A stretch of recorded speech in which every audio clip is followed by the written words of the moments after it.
Hey guys, good evening. ఈరోజు నేను మీకు ఒక ఇంపార్టెంట్ ఇన్ఫర్మేషన్ చెప్దామనుకుంటున్నాను. లాస్ట్ వీక్ అయితే మీకు పెద్దమ్మ టెంపుల్ పోస్ట్ చేశాను కదా, లాస్ట్ వీక్ కూడా కాదు, 2 days బ్యాక్. సో అవన్నీ ఏంటంటే, మేము అయాన్ష్ కోసం అని 20 టెంపుల్స్కి మొక్కుకున్నాము. అంటే పర్టికులర్గా 20 అని కాదు, చాలా టెంపుల్స్కి వెళ్ళి మొక్కుకున్నాము. పర్టికులర్గా 20 టెంపుల్స్కి వెళ్ళి మొక్కి 20 శారీస్ అండ్ 20 ముక్కు పుడకలు, 20 చీరలు అని మొక్కుకున్నాము. సో సో అవైతే తీర్చేసి గర్భరక్షాంబిక టెంపుల్, అది తమిళనాడులో ఉంటుంది. సో అక్కడ ఏంటంటే main periods and pregnancy issues, main ఇలాంటివి ఏమైనా ఉంటే మొక్కుకుంటే పక్కా తీరుతుంది. సో నేను అక్కడైతే ఫస్ట్ మొక్కు తీర్చుకున్నాను. ఇక టెంపుల్కి అయితే ఫస్ట్ వెళ్ళి అక్కడ అయితే మొక్కు తీర్చేసుకున్నాము. స్టార్టింగ్ అదే ఫస్ట్ మొక్కు. దాని తర్వాత అక్కడ వెళ్తే ప్రతి ఒక్కరికి నేనైతే మొక్కుకున్నాను. కొన్ని ఛానల్స్ చూసి అలా రీసెర్చ్ చేసి అమ్మవారి కోసం అని చూసి, ఓకే ఇక్కడ ఇలా జరుగుతుందా అనేసి వెళ్ళి మొక్కిన. సో నాకైతే అయాన్స్ వచ్చాడు. సో మీరు కూడా ఆ గర్భరక్షాంబిక అయితే ఎవరికైతే పిల్లల ప్రాబ్లం ఉంటుందో, సో అక్కడ అమ్మవారికి మొక్కితే ఖచ్చితంగా కోరిక నెరవేరుతుంది. అక్కడైతే తీర్చుకున్నాము. అండ్ అది గర్భరక్షాంబిక, అది నేను ఒక వీడియో చేస్తాను. ఎందుకంటే నేను గర్భరక్షాంబిక పిల్లలు పుట్టిన తర్వాత ఒక దీక్ష చేయాలి, అమ్మవారి దీక్ష. అది నేను ఈ అయ్యప్ప మాల పూజ తర్వాత స్టార్ట్ చేద్దాం అనుకుంటున్నాను. బికాజ్ రెండు ఒకేసారి చేయొద్దు అని విన్నాను నేను. కొన్ని గర్భరక్షాంబిక టెంపుల్ వెళ్ళారు మా హస్బెండ్ ప్రెగ్నెన్సీలో ఉన్నప్పుడు. సో అప్పుడు మాకు ఆయిల్ అండ్ బుక్ ఇచ్చారు. ఆ బుక్లో ప్రతి ఒక్కటి మెన్షన్ చేసి ఉందన్నమాట.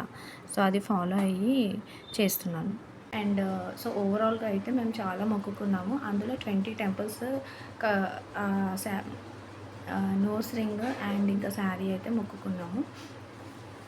సమ్మక్క సారక్క, ఇంకా కొమరవెల్లి, ఇలాంటి చాలా టెంపుల్స్ వెళ్ళాము. సో ఆ 18 టెంపుల్స్కి మాకు టైం దొరకలేదు వీడియోస్ తీసి అప్లోడ్ చేసి పెట్టడానికి.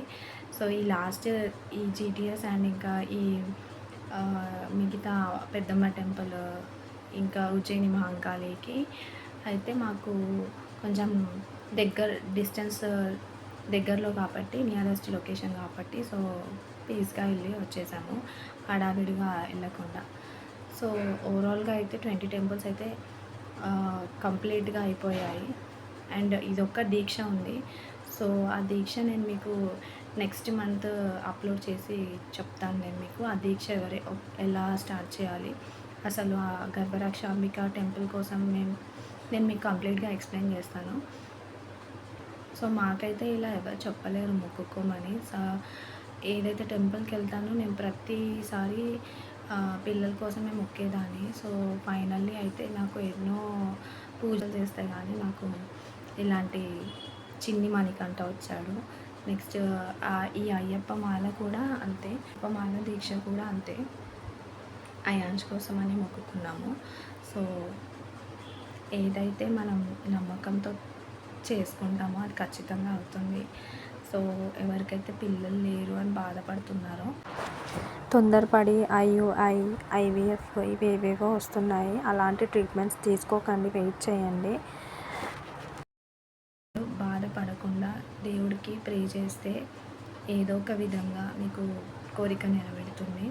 సో నేనైతే గర్భరక్షాంబిక దీక్ష ఎలా చేయాలో మీకు చెప్తాను. అది ఫస్ట్ అయితే మీరు కొన్ని ఛానల్స్ చూడండి గర్భరక్షాంబిక గురించి. ఎందుకంటే ఆ అమ్మవారు మెయిన్ ప్రెగ్నెన్సీ వాళ్ళకనే ఉంటుంది, ఆ గర్ల్స్కి. ఎవరికైతే పిల్లలు పుట్టారో, లేదంటే పిల్లలు అయినా కూడా కొంతమందికి నిలవదు కదా, సో వాళ్ళకి. అండ్ ఇంకా కొంతమంది పిల్లలు పుట్టిన తర్వాత కూడా కొన్ని ఇష్యూస్ వచ్చి ఆగిపోతాయి. సో వాళ్ళకి ఈ గర్భరక్షాంబిక వీడియోస్ అన్నీ చూసి లైక్ చేసి షేర్ చేస్తున్నందుకు thank you so much. So ఇదండి ఈరోజుకి. Thank you so much for watching. Bye bye.